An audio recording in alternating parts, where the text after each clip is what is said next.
If you or someone you know struggles with addiction, stay right here for the Recovery Boys. Lewis Finch and Macon Moy discuss alcoholism, drug addiction, co-occurring disorders, and life in recovery. And now, here's Lewis and Macon. I'm Macon. And I'm Lewis. And we are the Recovery Boys. So this will be our third podcast since we started back.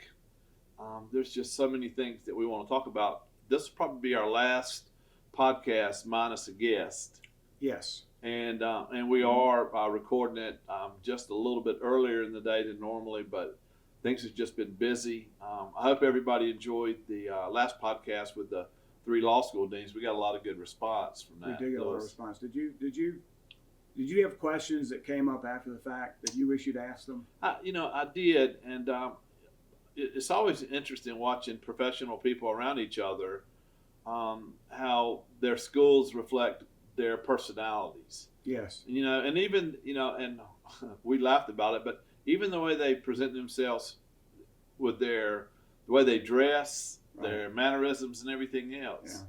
Yeah. But yeah, I was impressed with them. I think that all 3 of the schools are lucky to have very qualified people running their schools, running their programs. Well, and it made me realize just how fortunate we are in this area to have 3 of the major colleges, universities that are training attorneys. No question about it. Plus, and the one thing I did want to ask them, the impact, are they teaching their students how to do things remotely? Because that's the big thing these days. Terry and I were just talking about is you can get almost anything you want at home now. You don't have to go somewhere. We were talking about how hard it is for the decline in attendance with churches, because people can get their religion on TV now. And a lot of people have done it for a long time, but I think that's all this comes back full circle for us in our space. We see people all the time that their problems probably always were just below the surface, but this lack of social interaction, this quarantining at home has made those issues present in a much more aggressive and serious manner. Well, think about it, Nate. When you and I were out there doing what we were doing, you didn't have delivery services of alcohol. Yeah, my goodness. I mean, you actually had to work at it. Yeah. You had to go find some. You had to get in your car and drive somewhere. Probably that's got to be reasons that DWIs were what they were back in the day. I'm surprised they haven't gone down. I am too. As a result, but I don't think they have. Yeah. That's the.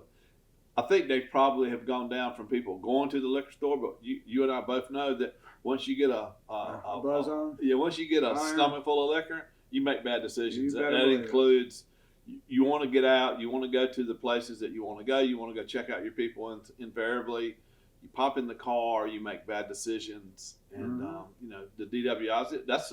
We'll have to look at that and see what the numbers are. But I did pull up some information about. I've watched a lot of reporting on I'm just for people that do what we do, we have to educate ourselves to fentanyl. Fentanyl is the new modern drug of our time, and the consequences of fentanyl are so much more serious than the consequences of the opioid epidemic. I mean, not that we have plenty of people who ruined their lives, lost their lives because they got hooked on opioids, but this fentanyl thing. Well, you didn't see the number of. I mean, when you and I were growing up, there were people who overdosed on heroin primarily. Yeah. But not at the rate they're doing it now, and certainly with fentanyl added to the mix, it just puts a whole new dynamic, particularly given what the folks that are dealing it are mixing it with. Well, and the one of the articles I actually read this morning was talking about the unintended consequences. Not that you ever. A lot of people will push. I mean, I know I did it. We will push that buzz as far as we can push it because we're addicted to it. Right. And we have that disease of more. If a little bit gets me here, more will get me where I'm trying to get to. And as an addict, there really is no there. I mean, There was never any place that I was trying. I was always looking for the climb. I never looked to stop until I was just. I finally got to that point where I was laid my head down and all the noise in my head would turn off, and you couldn't really call it sleep as much as it is you were just passed out. Right. You know, dead in your brain to the point of just absolutely. It was time to check out. Yes. Yeah, and so I think that it'll be interesting. But the fentanyl use. I mean, I was reading this one article. There's from 2000 to 2020, more than 28,000 North Carolinians lost their lives to drug overdoses. It's just amazing, and this is all, you know, the numbers for 2020, 2021 will be significantly higher. Right. You know, the biggest problem we have with studies and with numbers and everything else is that they take forever to do the studies, to accumulate, and then go to press. You know, I want to know what's going on now, but you know, since we are in this space, and one of the things we want this podcast to do is to inform and educate. Yes. That's what we're really after, to inform and educate. I mean, 9 times out of 10, the first 5 minutes of any conversation we have with a prospective client or the family of a prospective client is, what do I do? I don't know what to do. I don't know what to do. Well, it's interesting you should bring that up, and we talked about this before we went on air. The last night, it was typically our family education night at Wellwyn, and we have, in the last 2 weeks, last 2 sessions we've had over 20 people, over 20 family members have attended, and what they all seem to be saying is they never knew it was as bad as it was, and it continues. It has continued to get worse as they've gone into lockdown, and we talk about this a lot. That it's a perfect breeding ground for this, and you have the fentanyl issue it's surfaced in the last 2 years. I mean, it's always been there, but it can kill you instantly.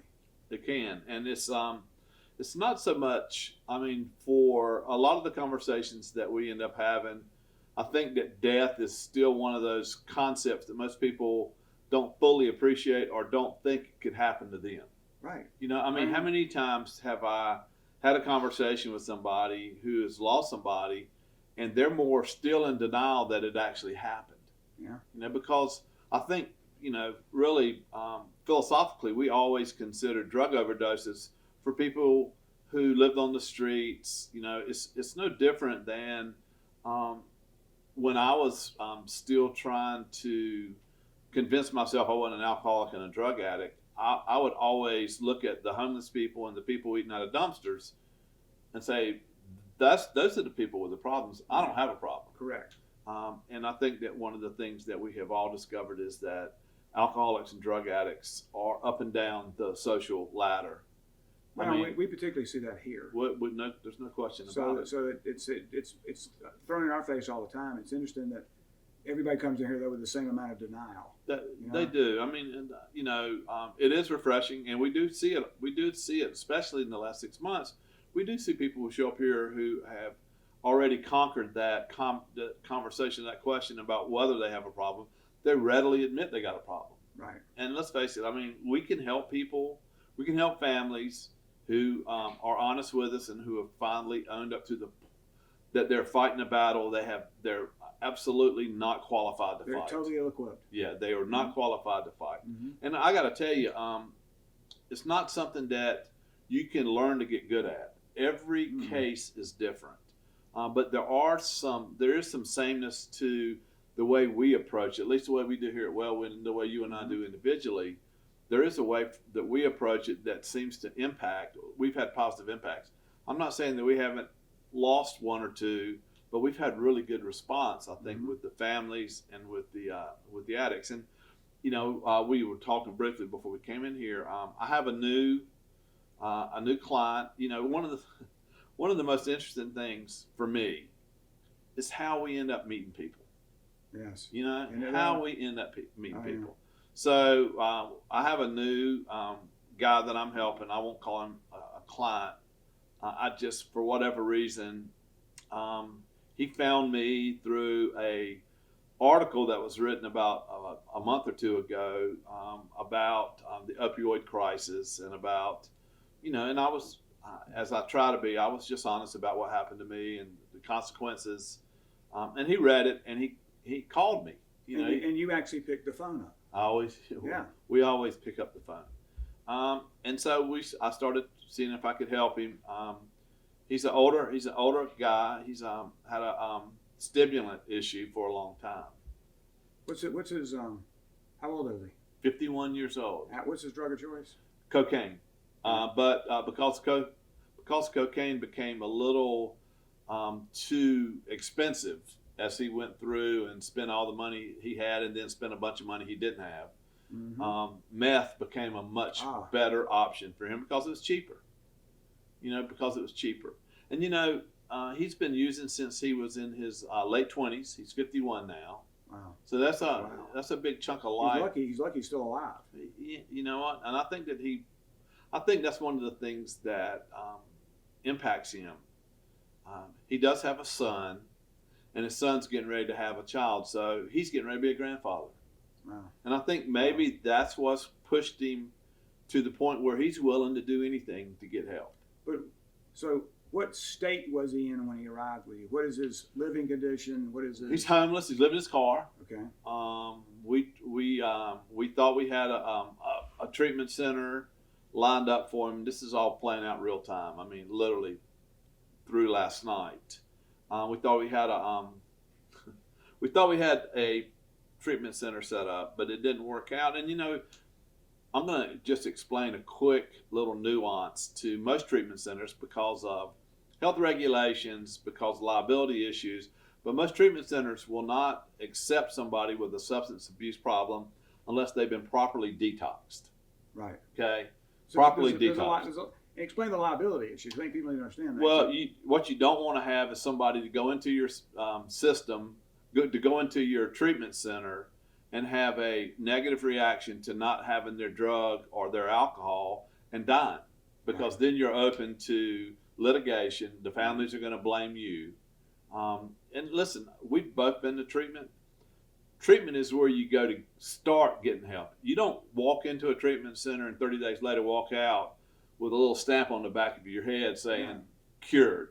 Not at all. It's not even the first stop in most cases. It's, as you pointed out, detox is critical to at least giving everybody a fighting chance going into treatment. That's right. Well, detox is a medical situation. You need to be medically detoxed, which means you got to pay. Somebody's got to get paid. It's usually about the money. And so we were having a hard time. As you can imagine, my friend doesn't have any resources.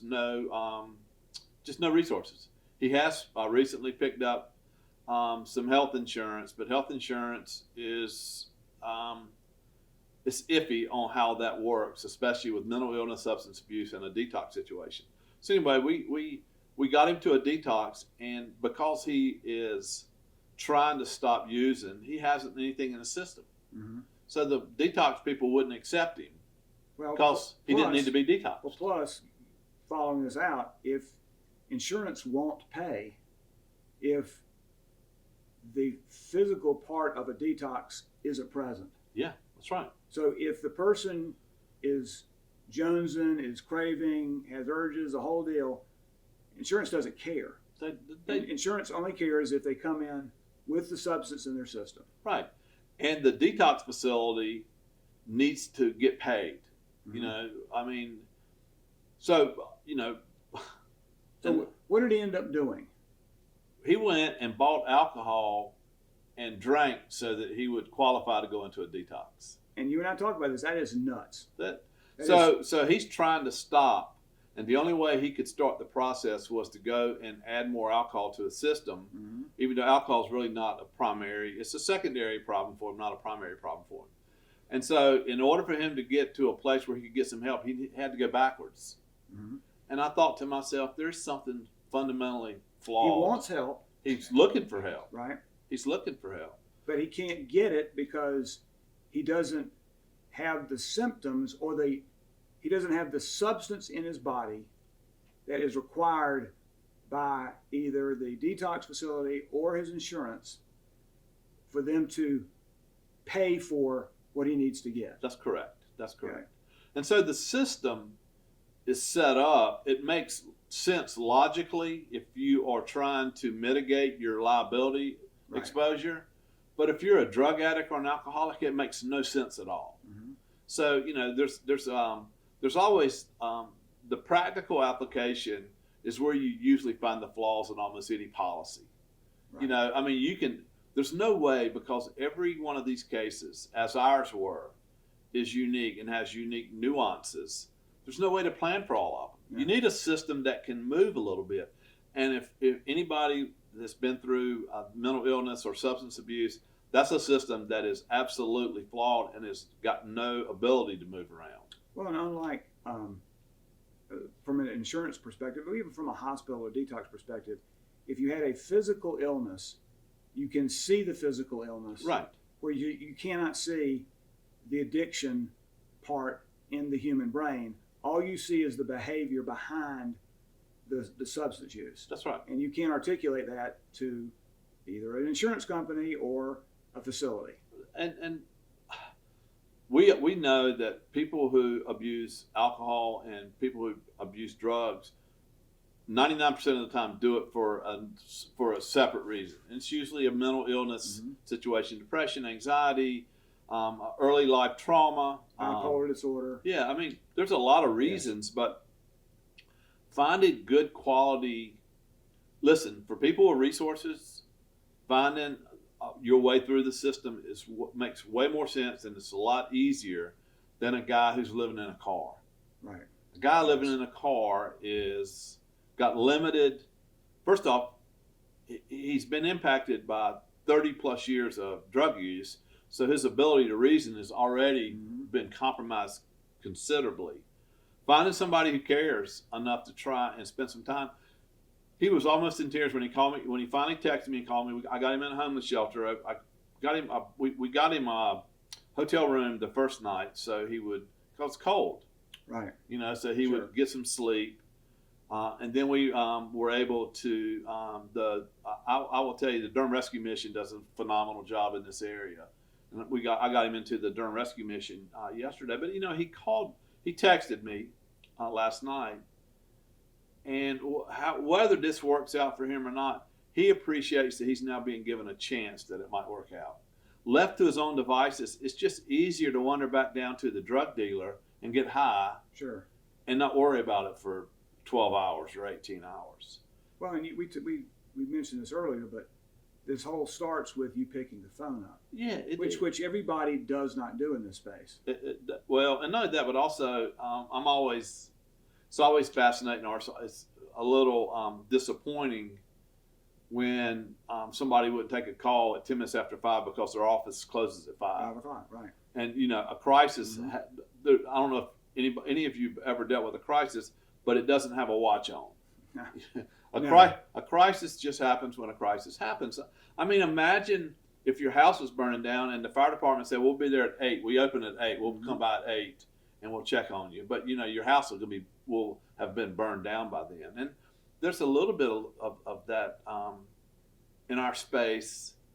But listen, I mean, we need to also look after our own mental illness and all of our own issues. And Speak for yourself. Well, I think that we're very fortunate that dealing with these folks is actually good for us, not bad for us. Absolutely. But there's a lot of people working in our space who have never experienced what they're trying to treat. And I think that they get burned out, or they've forgotten about what they went through, and to me that's critical. We, along the same lines, last night during right before our family education night that we had, I had a wife and a mother of a current client who came up to me and went on and on because I actually picked the phone up on Sunday and met them up here, because I was the only person that actually they spoke with that day. They'd reached out to probably, 4 or 5 other folks, and none of them had responded. To my knowledge, none of them ever got back to them. Yeah, which is sad. unfortunately, that's commentary on the people working. Some of the people working in our space. I mean, there is a lot of money to be made in recovery, as we know, but There is. there not for us. I would but, say we're not doing a real good job of that, mate. But there's a small percentage of people who have this problem that can afford what those really nice treatment centers offer. Right. Yes. Most of the people that are living at a street level income or no income at all, their options are pretty limited. And in most cases, they're not treated very, very well. They're not. They're not. They're marginalized. They are put off. Yeah. And it's sad because we get those phone calls. We do, and we see those people. Yes, we do see them. Every one of them. That no matter who you are, when you call, we will sit down with them, and we'll help them find the best possible option for them. Well, you know what my friend said to me via text last night was how appreciative he was that he had somebody to help try and figure out how to walk through this thing so he can come out on the other side of it. And I think that's the question for, one of the things that we wanted to cover in the podcast today. That's the question is, when do you give up on somebody? I think society sometimes has a tendency to give up on people or to just move them into somebody else's space that they don't have to deal with it. Right. That's not an option for some people. So I'll tell you and we haven't discussed this at all, so I'll tell you my philosophy. I'll tell you the way I've approached this, and it didn't start out this way. If someone calls me and I return their call and they don't call me back, I will continue calling them until I get them on the phone or until they tell me I don't need any help. Right. And I'm looking for a no or a yes. But I want to get to the point where they understand that I'm not going to stop calling them because they did reach out to me and something must have been wrong.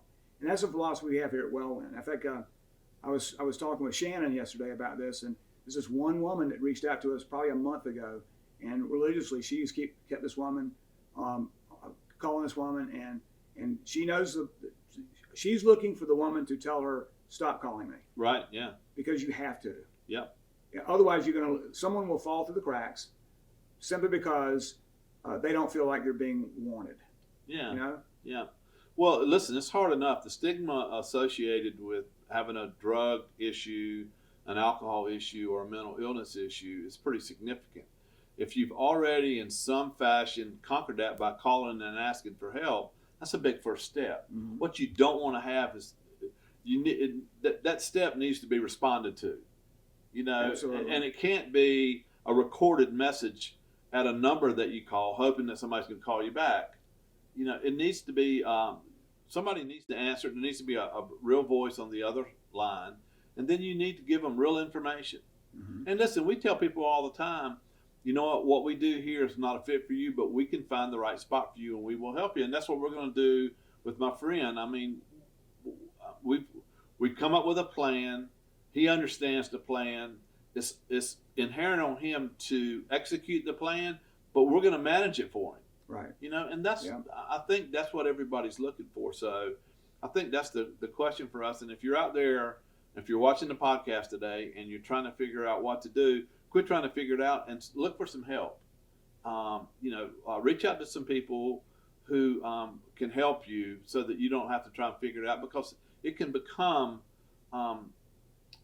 it is so hard to stay upbeat and to stay consistently through the process when you're not getting any response. I mean, how many times I always think about the DMV, how hard it is to actually go and wait in line to get what you want to get. Right. And then when you get in there is typically, not all the time, but there's typically indifference by the person that's processing you, because, I mean, they're not really, a lot of them aren't really happy. They don't get paid by the number of people they process. Yeah, they're not really happy doing what they're doing.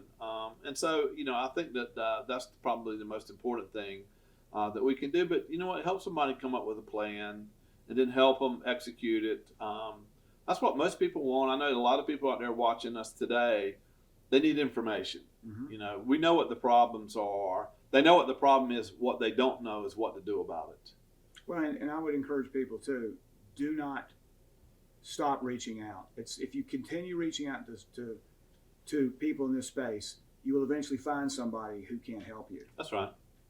Whether it's us or anybody out there, there are a lot of really, really good folks in this space.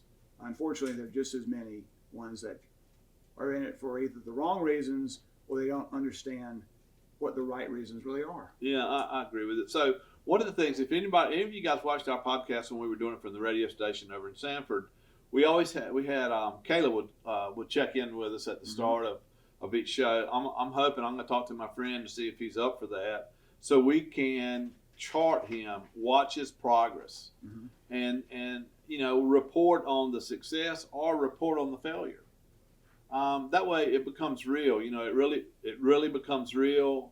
That's the most important thing for us, is that this podcast delivers information that you actually can use. Well, and if you do want to talk with us, the easiest way is to go on the website and just look at it's wellwin.com, WELWINN. I think it's going to probably be in the Chiron at the end of this, or as we're talking about it.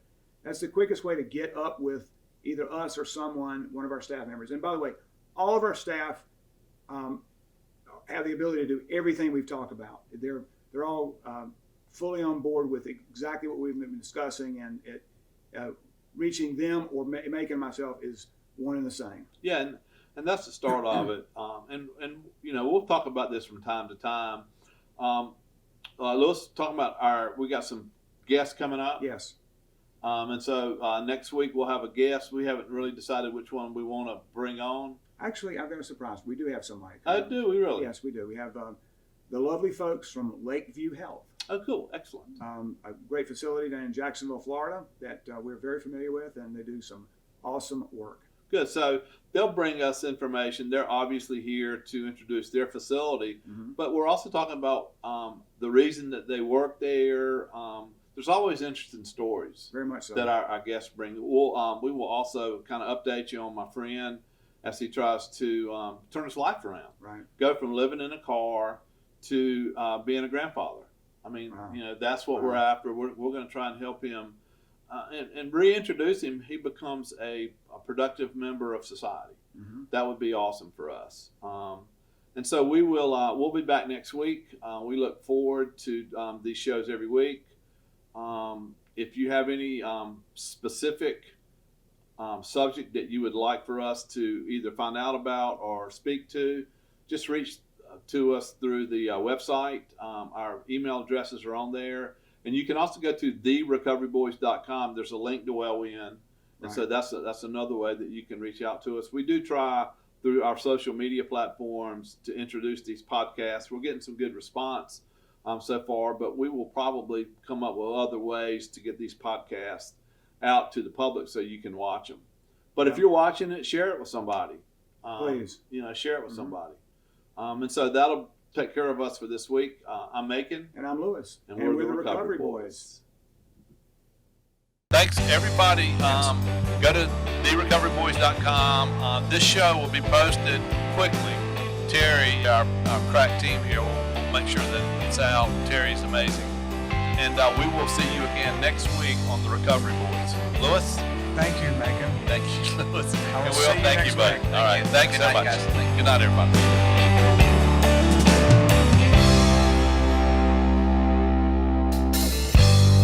Mama, take this badge from me,